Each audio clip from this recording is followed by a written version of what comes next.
Madame, monsieur, bonjour, les titres à la une de l'actualité.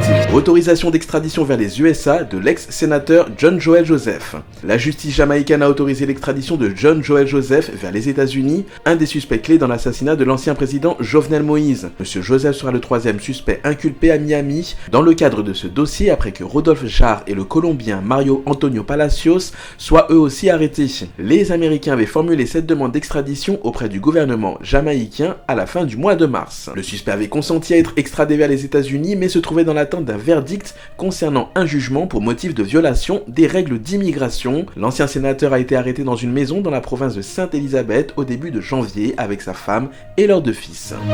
Se nourrir coûte de plus en plus cher, le gouvernement annonce des mesures. Alors que les prix des produits de première nécessité flambent en raison de l'augmentation du taux de change, le ministère du Commerce et de l'Industrie dit vouloir s'assurer de l'uniformité des prix des produits dans les supermarchés et menace de sévir contre ceux qui pratiquent la concurrence déloyale. La direction du commerce intérieur a réalisé plusieurs visites d'inspection et effectuées à travers dans la quasi-totalité des supermarchés de la commune de Pétionville. Elle précise que cette intervention a eu lieu dans le souci de protéger les consommateurs face à l'augmentation spectaculaire des prix de certains produits. Au FNAC, les avions de tourisme sont interdits de vol jusqu'à nouvel ordre.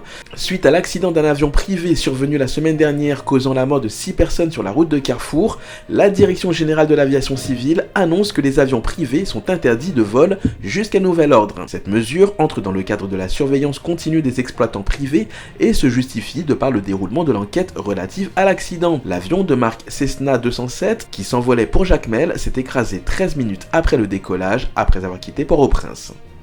Visa américain refusé, le ministère de la Planification s'étonne. Le ministère de la Planification et de la Coopération externe dit apprendre avec stupéfaction que le consulat des États-Unis en Haïti a refusé de délivrer des visas à des fonctionnaires du ministère. Ces refus seraient motivés par le fait que 90% des membres d'une précédente délégation se seraient volatilisés aux États-Unis, décrédibilisant ainsi le ministère. Le ministère souligne que depuis le 25 novembre 2021, date d'entrée en fonction de l'actuel titulaire de l'institution, le ministre Ricard Pierre, aucune demande de visa ou passeport n'a été sollicitée. Le ministère admet néanmoins que plusieurs de ses fonctionnaires ayant participé à une précédente formation aux États-Unis entre juillet et novembre 2021 ne sont jamais retournés en Haïti.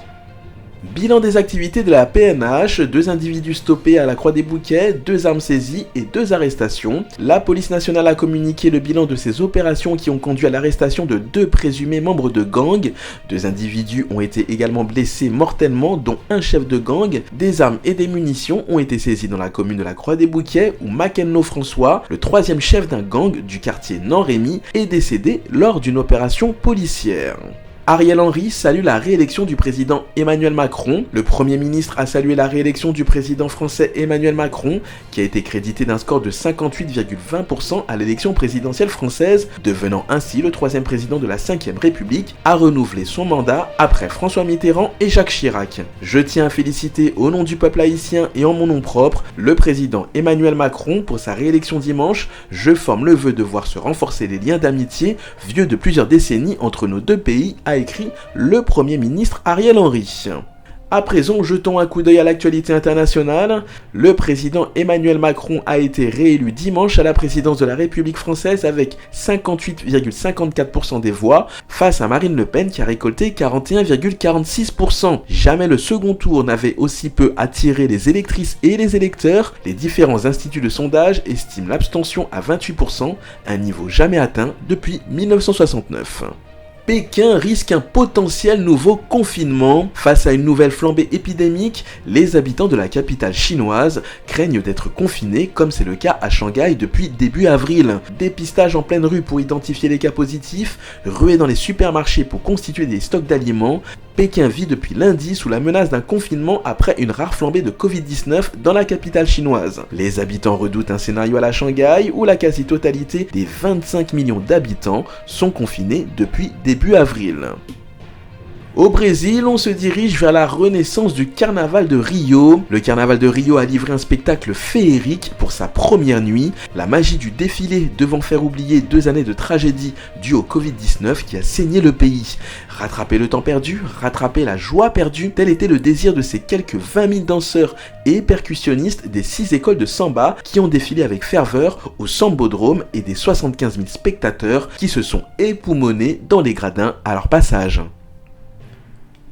Ouvrons à présent notre page culture et nous commençons tout de suite avec du cinéma. Fast X sera le prochain Fast and Furious. Alors que le tournage vient de débuter, Vin Diesel a révélé le titre du 10e et avant-dernier opus de la saga Fast and Furious qui devrait voir le jour au cours de l'année 2023. En parallèle de cette annonce, Vin Diesel a également partagé l'affiche officielle de cet avant-dernier opus qui se nommera donc très sobrement Fast X. Un titre sans surprise, clairement pas très original pour un long métrage dans lequel Dom Toretto fera face à Jason Momoa dans la peau du méchant, tandis que les actrices Brie Larson et Daniela Melchior se sont elles aussi ajoutées au casting.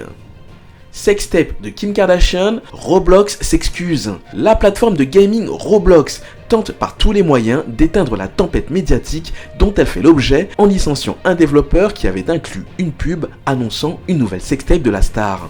Problème sain, son fils âgé de 6 ans est tombé dessus en jouant aux jeux vidéo. L'enfant de Kanye West a été surpris par une fenêtre pop-up présentant le visage de sa mère alors qu'il utilisait la plateforme de gaming. L'annonce en question promettait des séquences inédites de la sextape qu'il avait fait connaître 20 ans auparavant. Depuis, la société Roblox s'est confondue en excuses et a assuré n'avoir jamais hébergé la vidéo promise par cette publicité. Et on finit avec Juanito qui signe son grand retour avec Résidence. Récemment apparu en featuring avec Mika, Juanito renoue avec ses premiers succès en nous livrant la pépite qui a pour titre Résidence. Texte conscient, mettant en scène la séparation d'un couple dont l'un doit partir vivre à l'étranger, l'artiste a su retranscrire une réalité au travers de sa plume pour nous faire fredonner le prochain hit de l'été. Allez, c'est tout pour aujourd'hui, je vous donne rendez-vous d'ici 30 minutes pour une nouvelle édition sur Juno 7.